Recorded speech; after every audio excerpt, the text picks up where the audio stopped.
Hey everyone, welcome to another conversation of Beyond the Recipe. My name is Jocelyn Ramirez and I am the chef and founder of plant-based food business Todo Verde. And I'm so honored to have Karla Vasquez here in conversation today. I've been a friend of Karla and a fan of her work for many years. And hi Rosita. And I'm so honored to have her here because her work is truly what I call like the heart's work. She is so passionate about what she does with SalviSoul, and once I bring her on here, you're gonna get more of that sense from her. And she's definitely one of these sisters that is in LA that you absolutely have to meet at some point while while you're navigating through foodscapes and cityscapes and peoplescapes here in Los Angeles. So let me go ahead and add Karla in. To join us. Please know that you can ask any questions along the way, and I'll be sure to ask them along for Karla. Hi, mujer. Hi. So good to see you. Good to see you. Me arreglé for you. Me puse Ay, mira, los aretes y todo. Wow. Yeah, you look so cute. I love it. It's always so great to talk to you. I was just sharing that you have just this like really contagious, beautiful energy to you, you know, from your smile to this very like caring personality. You know, it's funny when one of the first times that that I saw you speak publicly was at our Across Our Kitchen Tables event a few years ago, and you had me in tears, girl. I honestly, I remember that day because it was so special, first of all, to be in a room full of women of color who are doing their own food business and really reaching for the stars with their idea and their concept. Yeah. And you know, a lot of the feelings I had before being able to experience a space like that was feeling really alone, feeling like no one cares about my work, you know. And when you are from a community like the communities that we serve, you know, we have receipts, you know, we have a history that has told us your community is not a priority, you know. So to then be in a space where it felt nurturing and it didn't just feel like we're the ones putting out, but it was just a care that was there. It was so special, and I knew it. I started to feel it when I saw the faces, and I'm like, there's so much sincerity in this room. And I do remember that, and I always hate to be la chillona, pero a veces no me queda de otra. I'm just take me as I am. But it's part of the realness, you know, and, you know, I really want to get into that because I know your family and your community is definitely a big part of your story and why you're working on SalviSoul and the cookbook that you're working on. So I want to get into all of that and sort of these stories that are behind the work that you do. Like tell me a little bit about Karla prior to SalviSoul. Like what was Karla's like environment growing up like? Let's see. So my family's from El Salvador. I was born in El Salvador, and my family came to LA, East LA, West Lake, MacArthur Park area, kind of bouncing around. And my childhood was really immersed in a lot of, I was really shy. I didn't speak English growing up. So I really felt like I didn't understand a lot. And the times where my parents would sit me at the table and we would eat, you know, our dinner, it's these sessions of like, oh, I'm understanding why we're here. Oh, I'm understanding why I'm the one who needs to learn English because we're from somewhere else that doesn't speak English. So I think, excuse me, the dinner table was really a place for me to make connections. And so I really, I loved that time. And as a kid, I remember I don't know if I have too many memories as a child. And I don't know if that's because of trauma. I don't know if that's because there were so many things I didn't understand.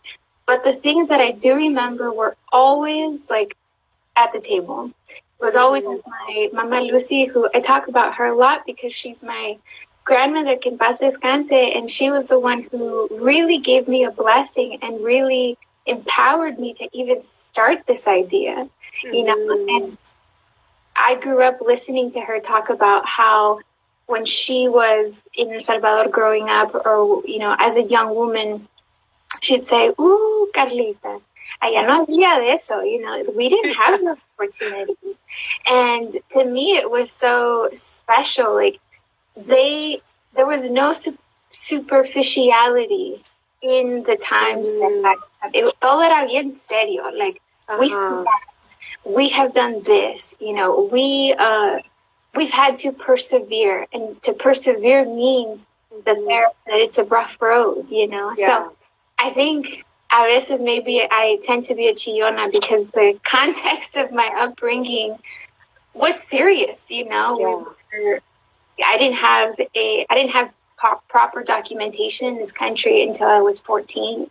So, there was a lot of these things that made me understand that my existence was complicated.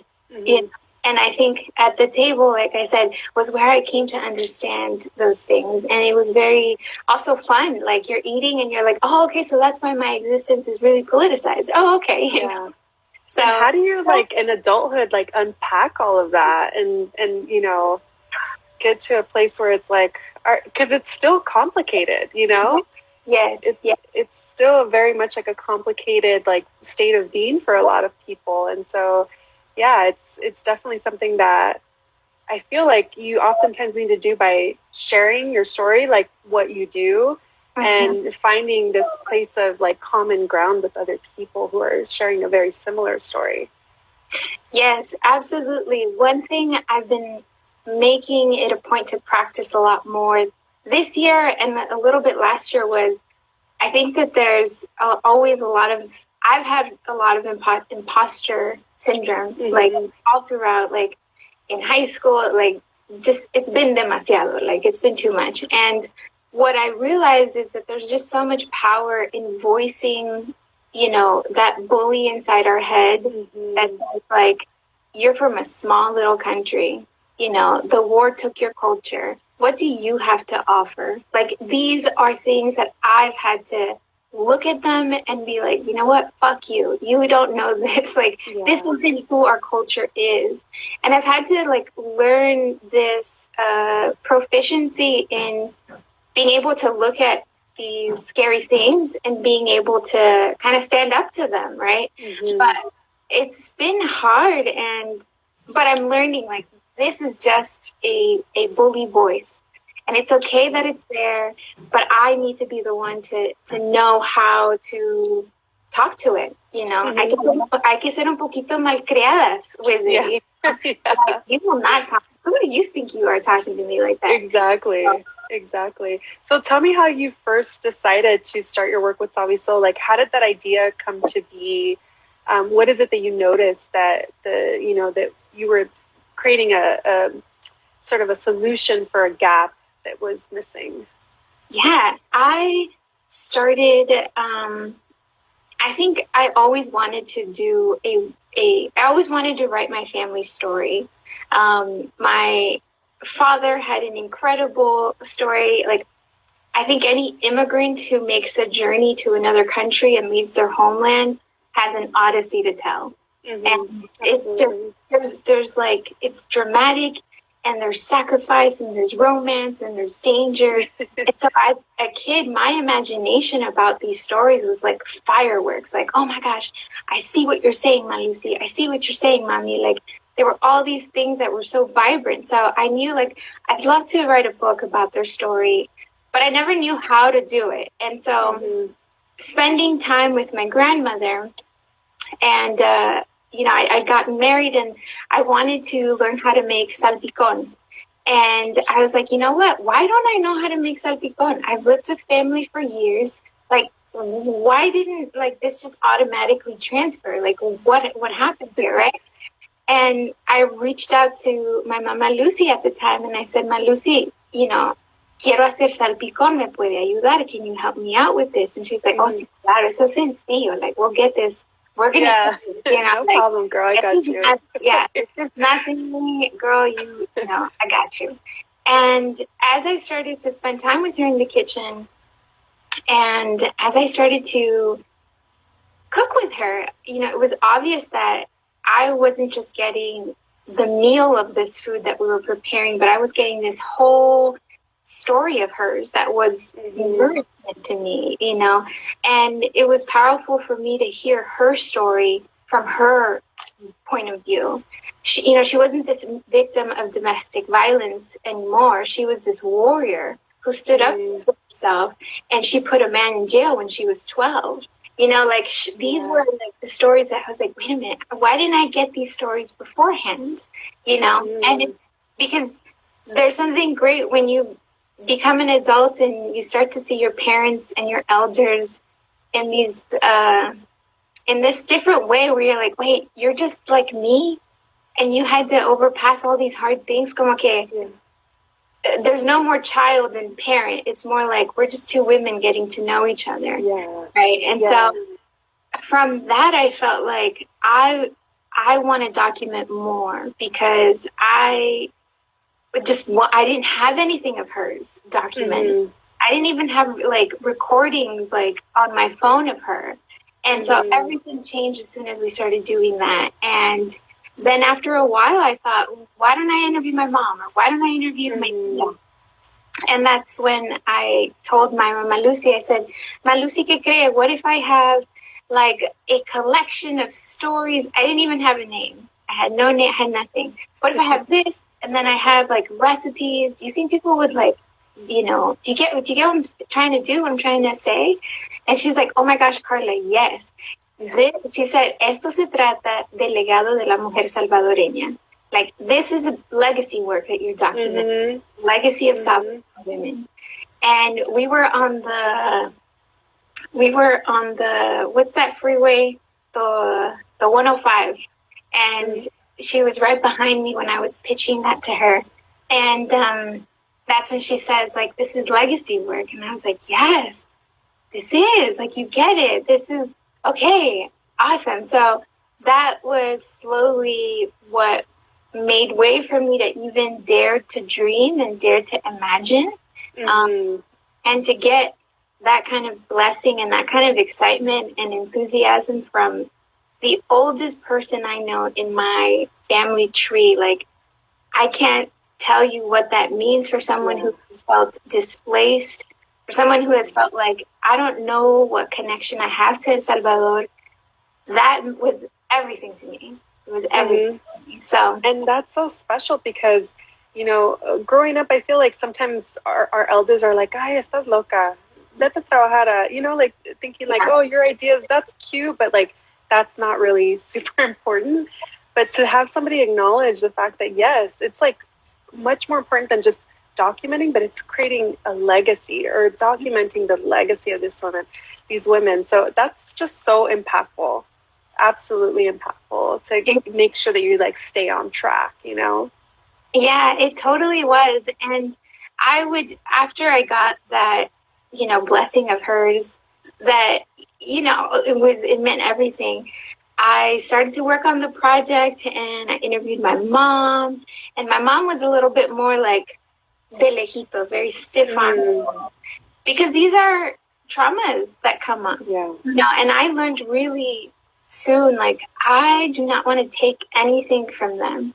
I don't want to come in with an agenda. I'm here to offer a platform. I'm here to offer a mic. It may not be the biggest mic, but it's a mic, you know. And I remember, and this, like, it hurts, me duele tanto, because I would go into their homes and I would say, like, you know, I'm here to document your story. Tell me whatever you want to tell me. I have a recorder. I have my notebook. Like, let's get to work. And then when she talked about your recipe, like, what kind of recipe? She's like, oh, no, pero lo mío no es nada. Like, I'm not chef, you know, I'm not a chef. No soy chef. And no soy escritora. But here's the thing, like, and I would say this to them all the time. You are an incredible storyteller. I'm at the edge of my seat when you're telling me about, you know, your travesuras that you were doing, because this is what's in us. Like, we've had all of this story and this narrative that we know we are responsible for. You know, we carry our our elders' stories and lessons with us, and they practice it. You know, they're excellent storytellers. So I really, yeah, I just went with it, and then eventually in 2017, I was working as a food justice organizer. And I had managed a farmer's market before that, and I was really involved with food justice because I have a chronic illness. I'm a type 1 diabetic, and that means that everything, my whole existence really revolves around food, keeping me alive, because that's just type 1. But yeah, I left my job and made a decision that I wanted to really focus on it, because at the time my grandmother was also getting sick. She was getting sicker, and it just felt like, okay, it's either now or never. So yeah, absolutely. Which I'm sure you know that feeling. Those now and nevers can be blessings in disguise. They really can be, but I mean, what better push, right? Because if not, it'll always be this dream that, you know, you hope one day that you can get to, but you never really make space for it. And it hurts to make the space for it. It's definitely growing pains, right? Because it's when you're starting something new, it's like you don't really know where exactly it's going to lead you. There's no security net usually. And so, yeah, I mean, I think it's amazing. And I think that it's been so cool to see you really continue to grow this work, and now to also be offering the classes that you're offering, which I want you to talk a little bit about. You know, recently you and I had a conversation about collaborating on a class together, and we had a whole conversation around pupusas, which was super interesting. And I really love your perspective of, you know, talking about how the, you know, assimilation process has happened for Salvadoran folks, and not just the American culture, but also Mexican culture, which is like, you know, another layer on top, you know, which is already, like you're saying, this like traumatic layer of like assimilating to a culture, but then having a subculture that you also have to in some ways assimilate to as well. So I'd love for you to speak on, you know, your classes and all of those layers. No, thank you. So yes, the classes, I was offering these classes because folks, so I put SalviSoul on Instagram, all the things, and then folks were really moved by this project. You know, wow, you're documenting the stories of women. There's no place really that centers this experience of Salvadoran mothers. And so folks were just so moved, and they're like, I want this now. You know, when can I pre-order your book? And this was years ago. And I was like, oh my gosh, I'm working on that, right? So I felt like a place to meet folks halfway was hosting in-person classes, and did that for about a year. And then eventually COVID happened, we reshifted, and now we're doing classes online. And what's been cool is that before I could only do one class a month. Now I'm doing one class every week. And these classes have been so meaningful because, you know, all the Salvis know that there's a lot of Salvis in LA, and we love LA because it's the home away from home. But there's other Salvis in Houston, in Brooklyn, in Canada, in Paris. Like, we're everywhere. Even though we're such a small country, there's folks who have really had to have a transnational identity, you know, always staying rooted, but also realizing, and it's a travesty that, you know, so many of us realize we can't be home, or we can't stay in our homeland if our desire is to thrive in a way we'd like to thrive, right? And so there's so many folks who have tuned in from Japan, from Abu Dhabi, like, these are like amazing. Like Salvi folks who are like, oh my gosh, like, this is incredible. And our classes tend to be a little bit different, where of course we're going over technique, and we're going over a recipe, and we are, you know, making it. But I also offer it as a time for folks to share, to have a heart to heart, like, pour your heart if you want in this class, because this is a space for us, you know. And some folks have asked, like, is this exclusive for Salvi folks? And it is not. What I want folks to understand is that this is definitely Salvi centered and Salvi focused. So if you can jive with that, we can jive with you, you know. Like, this is like, so long as you get that, we are perfect. And it's been a really, really beautiful space that we've cultivated. And to have people from Oakland I have a few folks who take classes together in Oakland, and they went to every single class I hosted. And then they started to get to know the people from West Virginia. And they're like, oh, hey, good to see you. Como que like we're in a conference room. We're like, oh, qué Yeah. So, No te he visto, ¿cómo estás? how's it going? Yeah. Yeah. And that's been like a super, super cool experience. Now, the recipes we do are recipes I grew up cooking, eating, and enjoying. And a lot of folks will say, where is the pupusa class? I want the pupusa class. ¿Por qué no las he hecho todavía? And to the folks, I say, like, I love that energy. Let's keep it up. However, can we make some room? You know, and the thing about it is that I don't know another country or nationality, group of people where I only know one dish. You think about Koreans, there's tons of dishes. You know, you think about, of course, Indian food. You're like, well, north or south? Like, what kind of, like, what region are we talking about, right? You even think about Mexico, even thinking about Guatemala, another Central American country. You know, there's several dishes that I know. But with El Salvador, there's this this stubborn thing where Salvis themselves and then other non-Salvis are like, no, pupusas. That's it. That's all of who we are. And when I started my research and I started this project, I actually got the most negative comments from Salvadoran. Well, one. I had a Chileno who told me that the food of El Salvador was not worth documenting, and that the only food that was worth getting to know was Brazilian food, Cuban food, and Mexican food. Lo demás, yes. Wow. Como que no sirve. You just put it like that. And then who does that? Oh my gosh, that's a whole other conversation. Okay. Yeah. And then the Salvis would say something similar. They'd be like, ay, Carlita, ¿por qué pierdes el tiempo? Why are you wasting your time? All we have is pupusa. That's the only thing interesting about us. And because we're a small country and because we've had the history we've had, there is this like cultural insecurity.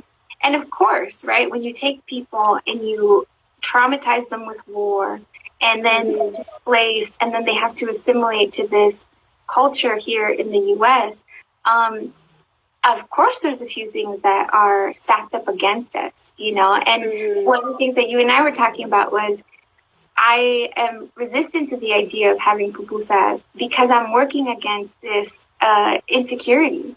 I'm letting people be like, hey, no, we got this, y'all. We got like these snacks. Like, you know, we have festivals just on our Salvi chorizo. Like we have a vibrant food culture. And there are people, not just here, but in El Salvador, who are working so hard and diligent to let you, we're trying to build this mirror and hold it up. Do you see what's in the mirror? It's beautiful, you know, and that's what I'm trying to do. And although pupusas are beautiful, I ordered some yesterday. I have the leftovers in my fridge, like, and I'm ready to eat that after this. I still know that the playing field for me is not leveled. And so I really want folks to know that they don't have to assimilate to American culture. And if they do, then, you know, they're also trying to assimilate to Mexican culture. And I felt like this as a young high schooler, actually, or even in elementary school. I remember there were a few kids everyone was like Mexicano in my elementary school classes. I went to Hoover Elementary. And, you know, they'd say like, hey, you know, where were you born? What hospital were you born? And they'd each go around and be like, oh, you know, I was born in the Mount Sinai or Cedar Sinai. And they're like, oh, that's cool, man. You know, like they'd kind of like have these competitions to be like, oh, were you born somewhere nice? And then they'd come to me and say, oh, where were you born? And I was like, I was born in El Salvador. They're like, what hospital is that? I'm like, it's a country that's not here, and they're like, so do you have a green card? And questions that as a 8-year-old on the playground, I had no answers for. And so assimilating to Mexican culture sometimes was easy. It felt like something that you didn't have to explain. There were no questions that came after. If you said, oh, it's Mexicana, they're like, oh, okay, that's dope. Cool. Que sabía, but to say you're from El Salvador was like, well, where is that? Are you, I got this one a lot. Are you a wetback? From like Mexicanas themselves, kids, So people can be so terrible sometimes. And I think it's worse. I'd rather a terrible person who knows they're being terrible than a terrible person who doesn't or is completely ignorant to their terrible tendencies. I'd rather uno que sabe que otro que no. But yeah, so that's been my resistance with pupusas, because I want to lift up, what we know about El Salvador and what we know about food culture. But I am working on something. So it's coming up soon. About pupusas. Yes. Right? Okay. Yeah. Interesting. Yeah. I'm so excited to learn more from your perspective about it too, because I almost wonder, I don't know a lot about Salvadoran cuisine, right?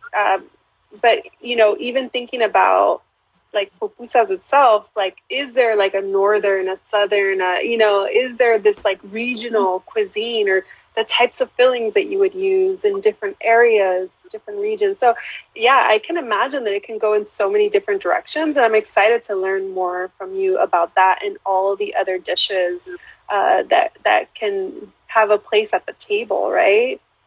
Yes. And that's been a really cool thing for me to learn. And as I've done interviews, like, it's funny, there's two like things going on. People saying, oh, there's nothing interesting. And then I ask a question, they're like, so how do you do it this way? And then they'll say, oh, yo lo hago así. And then I say, oh, interesting. These other people from the east side, from El Oriente, will do it this way. And they're like, oh, that's because they're from Oriente. And there's an ingredient that grows there, and that's why they do it that way. So I'm like, so what you're saying is there's regional distinctions. Like, oh, I guess so. Yeah. I mean, we have a whole coast, and there is seafood, a seafood culture that is part of, there's seafood in pupusas, in certain beach towns. And that's not something that you'll see maybe more in the volcano highlands, you have people who are using more blossoms. There's 7 different edible blossoms and flower buds that are part of the cuisine. And there's a saying that el guanaco nunca va a sufrir de hambre. And that's because our national flower is an edible flower, which is la flor de tote. And you can see it here in SoCal. It's the yucca blossom. Yeah. So it's super beautiful to me that yucca is part of the roots of, there's like 50 different kind of varieties of yucca plants, but one of them is the blossom that is our national flower, and it's edible and delicious. And I think that's so cool. Like, I want to know more, and I think now people como que now they see me doing this and having the courage to, get any mic and be like, guys, we have cool stuff. Believe me, we've been lied to. We have been bamboozled into believing that we don't have anything to offer. It's a lie. So yeah, absolutely. Karla, what advice would you give to somebody who is trying to document not just their stories, but maybe their cultural stories or cultural cuisine? Because I know that along with your work with SalviSoul, you've also written in other publications such as Eater, LA Taco, and so many others. So, what advice would you give to people in like pitching these types of stories, which oftentimes, like you say, we think that it's not really super valid or super relevant, but truly it is, and people are thirsty for this type of information. So what would you say to those folks? Yeah, I really like to say, you have to, there's like an EDA, right? Like a pain point. And so to be really familiar with the pain point, because if it hurts, there's something there. There's a desire and a want and a call to action in the pain. And for me, it was not being able to see something that I could cook from. Like I just wanted a cookbook. There were two cookbooks at the time, and I bought both of them. One of them was the English one by Alicia Maher, who wrote Delicious El Salvador.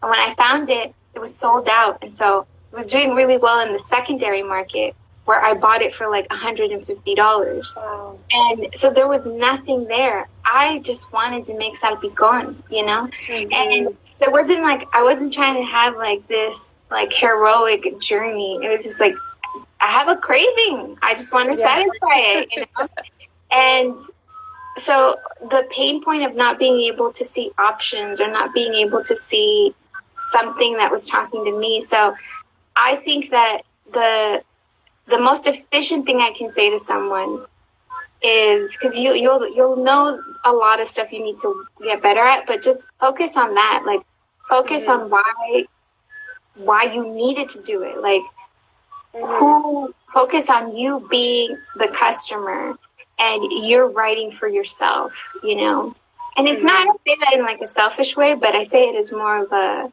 way to center your work. There's other people like you.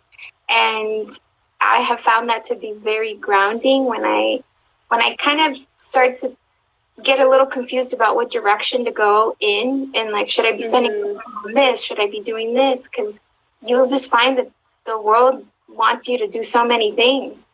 And what helps me redirect that energy is like, okay, back in 2015 when I got married and I wanted to make that salpicón, what would have helped me then?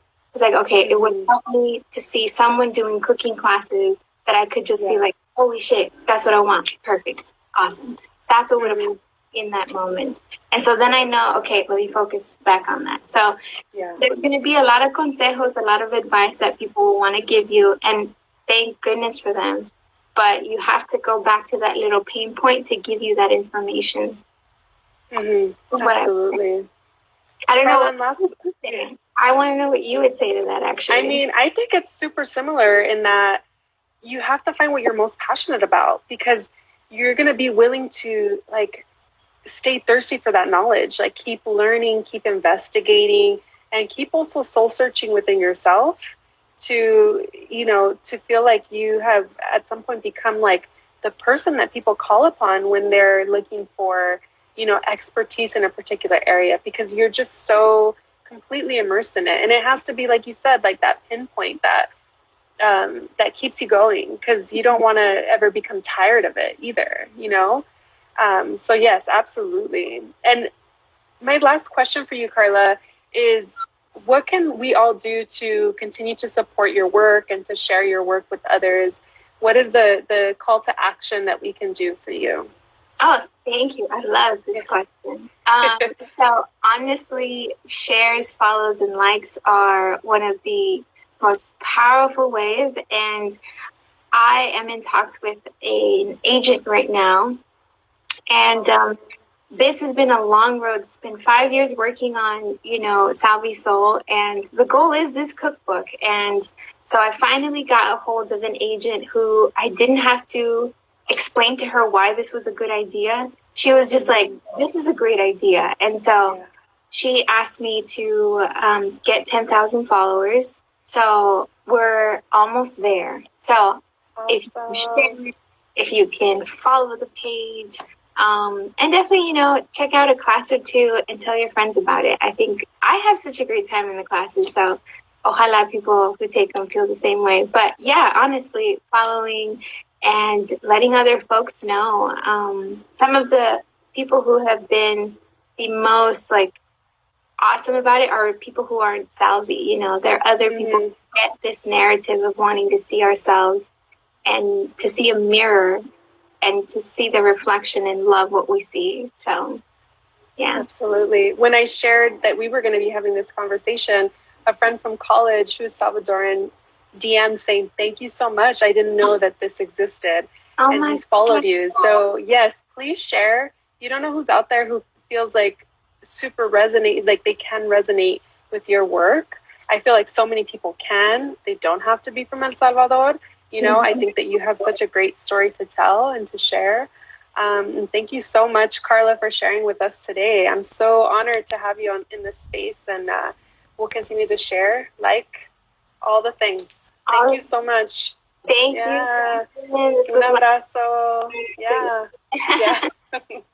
All right. I'll talk to you soon. Thank you so much. And thank you, everybody, for joining. Take care.